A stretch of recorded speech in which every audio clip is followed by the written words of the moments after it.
I'd like to take the opportunity to welcome everybody to this seminar organized by the European Rim Policy and Investment Council, ERPIC, on behalf of Captain Lars Wedin and the release of his latest book, Strategic Thoughts and Other Delusions.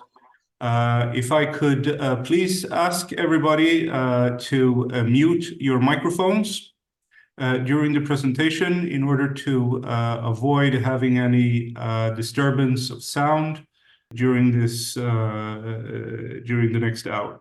First of all, before Lars takes over, I've been asked to give a small presentation of ERPIC and how we came about to work on this project together with Lars.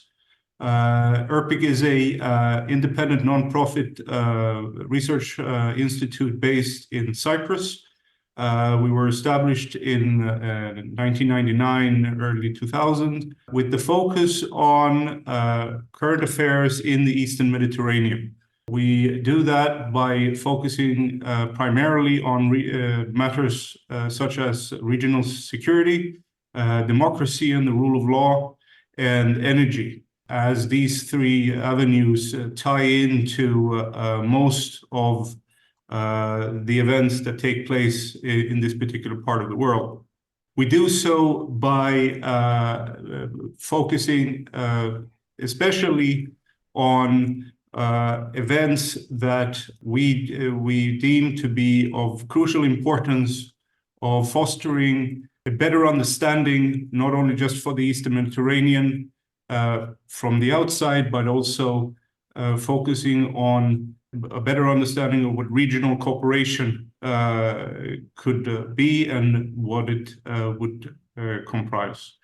I invite all of you to visit our website at www.erpic.org, where you will can also find our publication entitled The East Mediterranean Chronicles, which is an annual publication in which we publish all the work that we do throughout the year on these current events in this region. We've known Lars since 2009, when he was kind enough to participate in a conference organized here in Cyprus, and focusing specifically on the matter of strategy and strategic thought in the context of looking at what the Mediterranean and sort of naval power in the Mediterranean was at that time. Since then, he's participated in many seminars with us and participated in several projects, including a number of publications as well. Having said this, I won't take up much more of the time. Lars, please, the floor is yours, and we are looking forward to this presentation. Thank you very much, everyone. Thank you, Christian, and dear friends and colleagues. Someone has microphone on right here.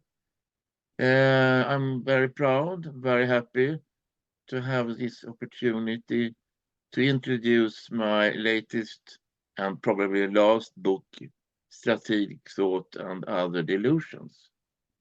This book contains my best articles, provided that they are still relevant. And sorry, I hear myself. That's why I'm stopping it. Okay, and anyway, we will not go through each page in this book, because that, of course, would be impossible. You would be falling asleep within 5 minutes. But what I will do is to address 4 main themes of this book. First question, of course, is who am I? So I am, as Christian said, Captain Lars Wedin. I'm retired in 2004. was commissioned in 1969. I am what is nowadays called the surface warfare officer. At that time, I was a gunnery officer. My career is about this: 25% of schools, 25% staff work, 25% at sea, and 25% diplomacy, or particular, but not only, military diplomacy. And nowadays, I'm a strategist, as we say in France. I think it is a good expression. What I do, I'm reading and writing about strategy, strategic theory, general strategy, maritime strategy. And as one of my main interests, in fact, is strategic theory, and the history of strategic thought, because I think that's very interesting. And to start with strategic theory, of course, the first question one will ask is, what is strategy? And I would say that most strategists have their own definitions. There are many, many definitions possible on what strategy is. And this is mine. It is a definition which I have got from my intellectual mentor, French General Lucien Poirier. Strategy, or grand strategy, is a science and art of maneuvering forces in order to achieve political objectives. So it's a science in the sense that there are theories, they can to a certain extent be validated or falsified. It is a science about doing, it is a science in about the same idea as art science or music science. And it's an art because it's about conceiving, formulating, and implementing strategy. Maneuvering forces was maneuvering. According to Admiral Castex, maneuvering means moving intelligently in order to create a favorable situation. And moving should not be seen just as physical movement. It's also an intellectual movement. And situation is maybe geographic, now that may be also psychological situation, and so on and so forth. Forces not to be maneuvered with, there are means, the means, of course, and the ways these means can be used. And as we are on the grand strategy level, the means are not only military, they are also diplomatic, economic, and so on and so forth. And the aim is to achieve political objectives. That is very important, of course. But this definition also means that this definition strategy must be underpinned by more specialized strategists. And we have this definition then of military strategy, where the word military could be exchanged against maritime, space, cyber, as you want. So military strategy is the science of art of maneuvering military forces, as a military means, in order to contribute to the success of the grand strategy, observe the success of the grand strategy, which has its purpose to achieve the political objective. And there's two levels here, and that's important. So military strategy is, to use a quote from Clausewitz, it's about success in war, or operational success, while grand strategy is to have success with the war. I will come back to this difference at the end of my little intervention here. One thing which is somewhat astonished me long time is that, okay, we have the strategic theory, and we have general strategy to do and to analyze, and so on.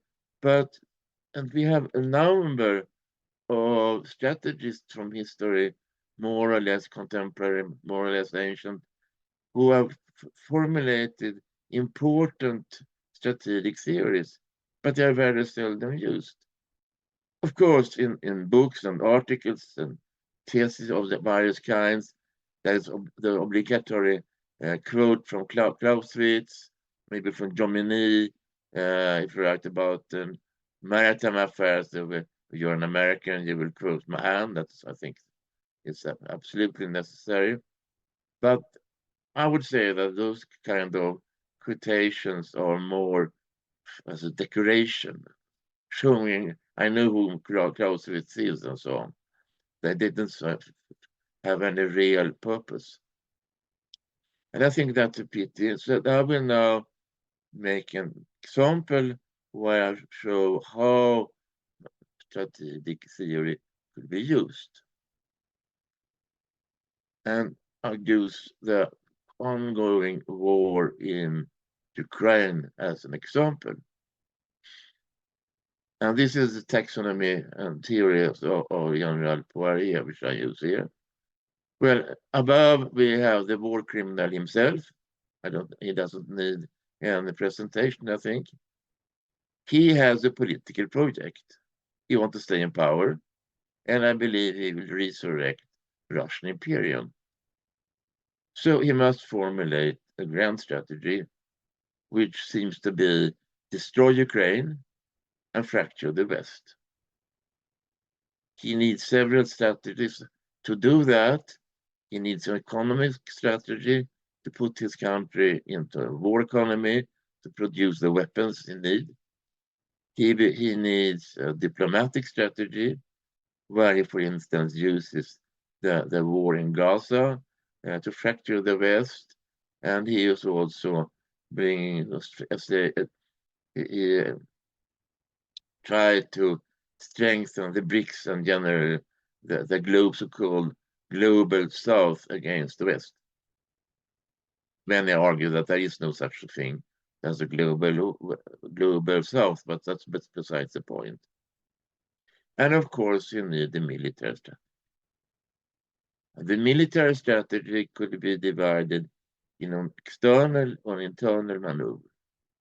The external maneuver is to get freedom of action in Ukraine. So that's mainly directed against us, the West. And there you have the hybrid warfare that's going on today against us. And also the deterrence, again, which, as we all know, have worked very well, as the West has not dared to go in actively in Ukraine to help that country. The internal maneuver could be divided also in two types. It's a virtual strategy. It's about disinformation and propaganda. It's a real strategy, an indirect strategy, which is there to kill, deport civilians, and to destroy infrastructure. And it has a direct strategy, which is the war fighting, which is the only thing that we really concentrate on in our news releases. But I think this is a way to show that a strategy like the one I believe Putin has, he has not told me really, the strategic theory could help us do a rather interesting analysis of the thing. So now we go on to the maritime strategy and naval strategy. And that is perhaps my most important area. Maritime strategy is an ambiguous word because there are at least two kinds of maritime strategies. We have maritime strategy could be part of the defense strategy. Corbett's definition of maritime strategy is exactly a defense strategy or a grand strategy which is focused on the maritime domain and the maritime forces. The US well-known maritime strategy of the 80s was such a strategy. The idea was to use the US maritime forces to be able to beat Soviet Union in case of war. But maritime strategy is also something else. Most, at least, coastal states have a maritime strategy in order to promote, develop, protect its interests at sea, this interest of the state at sea. And this is a strategy about wealth and resources. The naval strategy then is dual, as it has two masters. It has a part of the defense strategy. For if you are a maritime country like Sweden, for instance, you must obviously have a naval strategy, but it's also there to help in the other kind of maritime strategy. So it is dual. And this dual is not always very much understood, but I think it's very important, and can say with some proudness that the then French chief of the Navy, Admiral Rogel, he also found that idea so important that he wrote the foreword to my book about maritime strategy for the 21st century. And that the naval strategy is dual, that goes also to its means. The naval officer, yes, he is a military officer, but he is also a seaman and a navigator, it would be at least. So he is dual in that kind. And a naval vessel, the same thing. It's a weapon system, but it's a ship that abides to the same physical and legal laws that any ship do. So, and this idea again about naval strategy as dual is very important, but not always, or perhaps more correctly, very seldom understood by our brothers in the Army and Air Force. Why is the sea important? To be able, it's important for many reasons, and that's why I have invented this rule 50, 60, 70, 80, 90, 99, to be able to remind myself of why the sea is so important. So there you have 50% of the oxygen we breathe comes from the phytoplankton in the oceans. It's 60 or perhaps even 66% of the world GNP is linked to maritime interest, to maritime activities, oil, gas, fish, transport, naval yards, everything that happens in the ports, and so on and so on. So the sea is very important for that economic part of view. And it covers, as most people know, 70% of the Earth, which, funny enough, doesn't mean that we know much about it. In particular, we don't know very much about the deep sea. And which is, I know that we learn a lot nearly each week about the deep sea, because obviously it's very interesting. How could a living being survive at, say, 7,000 meters depth in the ocean? How could they feed themselves? How could they communicate and so on? Because they they exist there. So there are many questions still to be answered in the depths of the sea. 80% of the civil population in the world lives within 100 kilometers of the coast, which has one consequence, means that it will be some big part of it will be in danger now when the surface of the oceans are rising. But doesn't also means that more than 80% of the Earth's population can be reached by maritime power projection at sea. We could remind ourselves that the first cruise missile that landed in Kabul in 2001 came from a submarine in the Indian Ocean. And we have the transport, of course, 90%, if you count in tons per kilometer, goes by sea. And finally, which has been very much in the front line lately, that are the cables, the undersea cables on the bottom of the sea, where 99% of information goes through these cables, and in particular financial information.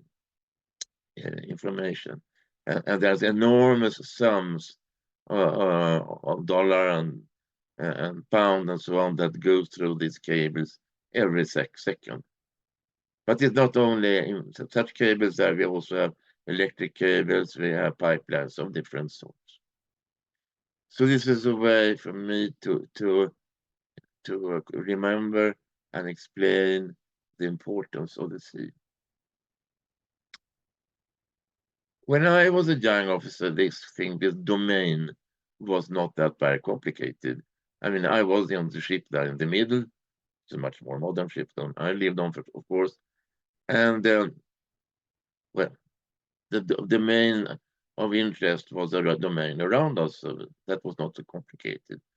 Today, it's much more complicated, and the guy who is in tactical command has to now take this all-domain approach. Of course, it's maritime. That's self-explanatory. There is also land, power projection, and land, as Kastek said, reacts on the sea. And with the technology, the development, the area where land can react against sea and sea can react against land is getting greater and greater. Of course, we have the air domain, but now also more and more the space domain for communication, reconnaissance, and so on and so forth. And then there are 3 non-physical domains where man cannot live, so to say. The electromagnetic domain, very important in naval warfare, the cyber domain, and the cognitive domain. The last one is important from the point of view of information warfare, propaganda, and so on. So now the tactical commander, the TACOM, must take all these domains into account when he plans and carries through his warfighting missions. Many believe that the global commons will be the center stage in the 21st century. And which are those? Well, it's the global commons also are the domains that are common to mankind. They are not owned by anyone. The sea, the high seas, of course, the space, the cyberspace, and I would argue the air domain above the high seas. They are the global commons. And this should mean and believes that we could change the old adage of Sir Walter Raleigh, which I hope at least most people have known about. Whosoever commands the sea commands the trade. Whosoever commands the trade of the world commands the riches of the world, and consequently the world itself. This is something they knew. This was well known already in the 16th century, as you see. Nowadays, perhaps we could change the word sea to the global commons. So whosoever commands the global commons will command the riches of the world. But why are the global commons so important? Flow. No, I want to... Something missing here. Oh, it's a very nice picture which has disappeared. So But the importance of the commons are the flow of ideas, of rich wealth, of information, of products, of all kinds, petrol, gas, containers, and so on and so forth. This is the flow through the global commons, and that's why they are so important. Finally, in the maritime strategy area, I come to the word networking. In fact, networking is inherent in naval tactics and has been so for a very long time. I can remind you about the traité des évolutions et des signaux by Bigot de Morog from 1763, which was the first attempt to networking naval forces. At that time, they had to do it with flags. Now we have electronics, but the idea is in a way the same. But it's something very new here is, of course, are the unmanned parts of the maritime forces. We will have unmanned force in drones as loyal wingmen, as for communication, for reconnaissance, and so on. And they will be networked together with all the other maritime forces in the air, on the sea, and on the coastline. And this is not the future. It should be there already now. Maybe it isn't quite because our politicians think so slowly. They have not really understood, or at least a couple of years ago, they had not really understood the importance of drones. I think they will understand that now with regard to the lessons from the war in Ukraine. So this is my vision of the Swedish maritime forces. Now, of course, all this has been to be networked into NATO, which might be complicated. Finally, the final part, we must dare to innovate. In the beginning, I talked about success in war or success with war. And if we look back the last 30 years, we see that the West generally has been rather successful regarding in war, also the operational, where the military operation has generally been successful. But I don't think there is any time where we have had success with the war, where the political objective really has been reached. And here I think there is a problem. There is a problem with the link between military strategy and grand strategy, which I leave to my successors to solve, because I think that's a problem. But there are, of course, enormous other problems. We have the climate change. I just need to say artificial intelligence and so on. So that we will have to look at things in new ways. You know, this guy is perhaps well known. He's the later Colonel John Boyd. He is famous for his OODA loop, observe, orient, decide, act.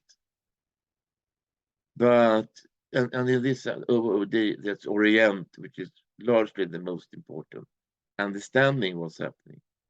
And I would say that yes, the OOD loop is important, but it's just a part of a much more profound thinker, which is the John Boyd. He is not easy to understand, I would say, but he is very interesting thinking. And now we will follow his reasoning in one of his discourses that called Revelations. Think you are skiing, beautiful day, beautiful snow, everything happy. I like that before I was handicapped. So we keep the skis. think that you are going out with your motorboat, with your darling, perhaps to spend a new beautiful day in the archipelago, and we keep the outboard motor. Your kid like bicycles, but to be able to cycle, he has to have a handle. So we keep the handle. So what do we have now? No, sorry, forgot this one.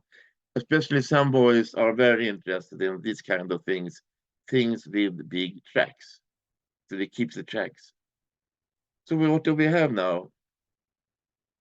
We have tracks, skis, outboard motor, and handles.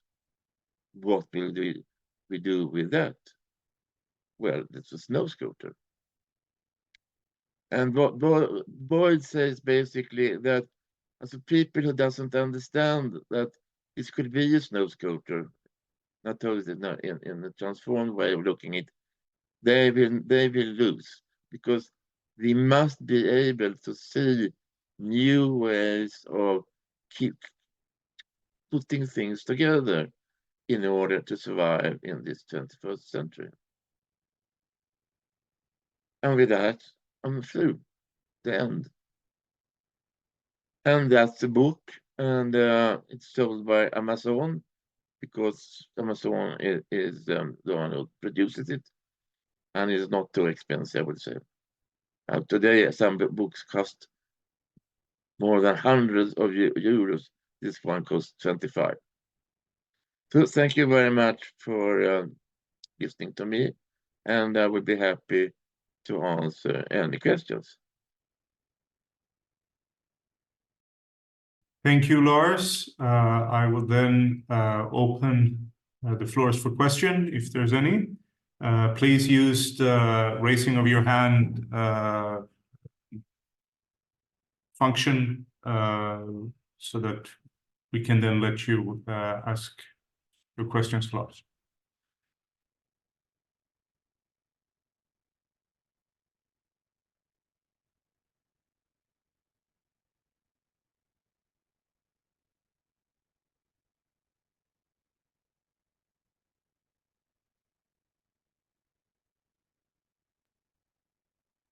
Yes, Erik Sandberg. Thank you very much, Lars, and also Erpik. A question, it doesn't matter if it's Lars or Erpik who will answer it, but how to address the political sea blindness for the common interests in and the three circles. How do we make people see them in the political area? Well, I would try to answer that. If first, of course, if I really had a very good answer, the sea blindness would not exist anymore. But there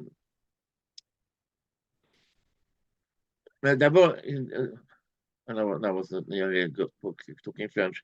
I mean, at first, sea blindness is not everywhere. I mean, in France, in Great Britain, this of course there is sea blindness, but not to that extent. In Sweden's sea blindness is a mystery, as we are, just to look at the map, we are obviously a maritime country. And I have spent many hours thinking about why it is that. I think it has to do with the fact that when we lost Finland, we got us a former marshal of the empire as king. And in fact, the Swedish army was very much the first service in 19th century Sweden, while the Navy came to have a very, very small role in the Swedish defense strategy at the time. And then in a way we have spent the last 150 years or so in order to explain to people why this is wrong and why we need a maritime strategy. Maybe it's one thing is that people use maps which are too narrow. So if you take a normal map of the Nordic countries, what you see is land, a little bit at sea or around. If you take a map, let's say, of the North Atlantic, you would obviously see that, okay, the Nordic area is a maritime area. But that's one explanation. What we will do about it, we can only do it through information, to write about it, to try to make people understand. And I think the present chief of the Navy makes a very good job in doing just that. Any other questions? I heard someone say something.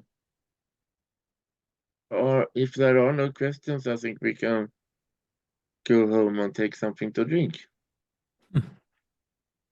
Great. I'd like to thank you, Lars, so much for doing this. It's been a pleasure working with you on this book. And even though you claim that this is your last publication, I'm hoping that we will have more seminars together in the future. And we look forward to continue working with you. And I'd like to thank you, everybody that participated today as well. And we hope to invite you to more seminars that we organize in the future. Thank you very much. Thank you very much. Thank you. Bye-bye.